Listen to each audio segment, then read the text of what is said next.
Recently Manny Pacquiao said, he agreed to a 55-45 split. Any concessions as far as drug testing, said he'll do whatever kind of testing, including the day of the fight and that kind of thing. Still, it appears there's going to be no fight, at least as of right now. Your thoughts on that? And, it's kind of turned the tide in a lot of people's opinions as far as them thinking, okay, well, now that Manny's given in, why is Floyd not wanting to fight? So some people are saying that he is scared and doesn't want to fight. Your thoughts on that? Well, it's definitely not about Floyd being scared, or it was never about Floyd being scared or Manny being scared, to be honest. But at the end of the day, if I do way more numbers than you, I'm going to be the one that's going to be dictating. You're not going to dictate, and you're just coming off of a loss. How are you going to dictate anything to me? But that's the thing, though, is that Floyd already did dictate that, and Manny gave in. Before it was 50-50 split, the drug testing. Well, Floyd's side dictated the financial terms and the drug testing. So now that Manny's conceded, Floyd's side already did dictate it. So how is Manny now dictating something? No, Manny's conceded. Manny's conceded because Manny just lost. Whether he lost for real or not, Manny's been devalued. So no, Manny shouldn't even consider even asking for 50-50 or even 45. He has to take whatever Floyd give him. So is that what you're saying the hang-up is now? Is still the money split? Because like I said, going back, he's not dictating anything. He's given in. And certainly I can see where if he thought 50-50 before, certainly now 45% coming off the losses, obviously. But so what's keeping it now? No, but you're saying he's giving in, but he's not giving in. He's not giving in when a guy asks for, basically just a 5% more split when he just lost. Not only did he just lose, he just lost, and plus, not only that, he doesn't come close to the number that Floyd do. So, basically, at the end of the day, it's a business, and that's the bottom line. The bottom line is that if I do more numbers than you, and not only that, I've been undefeated for 16 years, and, I've been the most dominant fighter on the planet for the last 16 years. I got to be the one to call the shots. Because realistically, like I said, there was a time when Manny actually, the fight was negotiated, and Manny was happy to take whatever Floyd gave him. And Floyd offered him $40 million. And Manny decided he didn't want to take that. But that was behind the scenes. He wanted to take it. But when Bob Arum got involved, of course, Bob Arum flipped everything and turned it into, a war of, 50-50. It had to be 50-50. But and it shouldn't be 50-50, even if, just because of the fact that the numbers they do. Don't get me wrong, Manny had a seriously hot run. But Manny haven't done nothing worthwhile since the fight with Shane Mosley.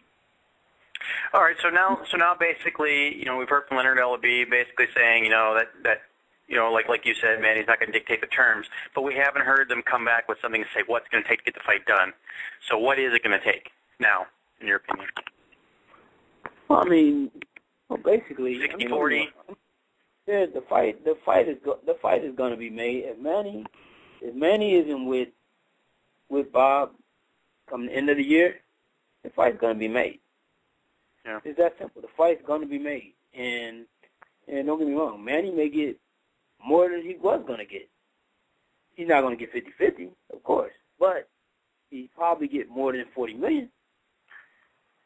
Right. Now Larry Merchant was on First Take this morning with Skip Bayless and Stephen A. Smith, and basically it said, he doesn't think that Floyd's scared,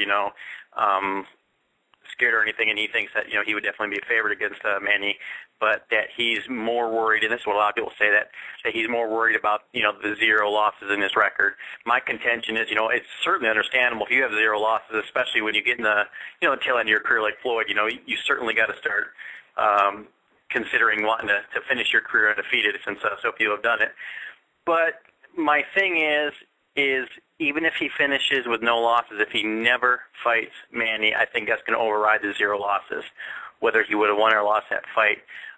Do you think that's a huge concern? I mean, I think everybody admits that it's a concern of him. You know, he wants to be undefeated, but how do you think 0 losses would affect his career and his legacy if he did never fight Manny?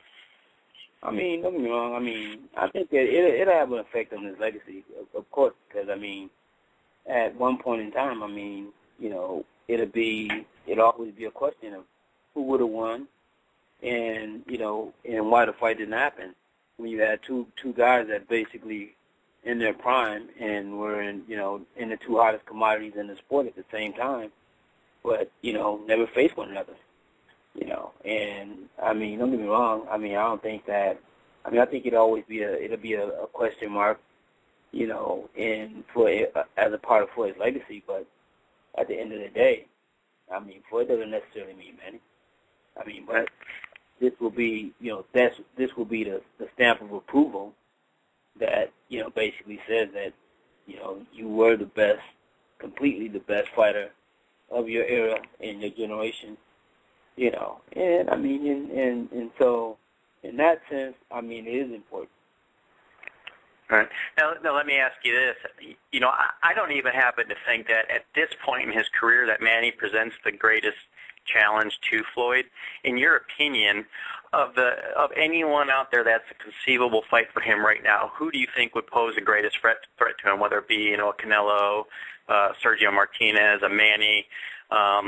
You know, whoever. Who do you think would actually, at this point, pose the greatest threat for him? Of the 3, I would say... Or of anyone. I just threw a couple names out there. Of anyone that he could conceivably fight, you know, that could possibly a fight be made, who would you think would be the most difficult? At this point, I would have to say probably Martinez, and that would only be because of the weight, you know. Right. But, I mean, if they were to fight at 154 pounds, no, we wouldn't have a problem. We wouldn't have a problem with Martinez either, you know. But I mean, of course, he's not going to fight Martinez at 60. Well, he's not even 154 pounder. Well, 147 pounder.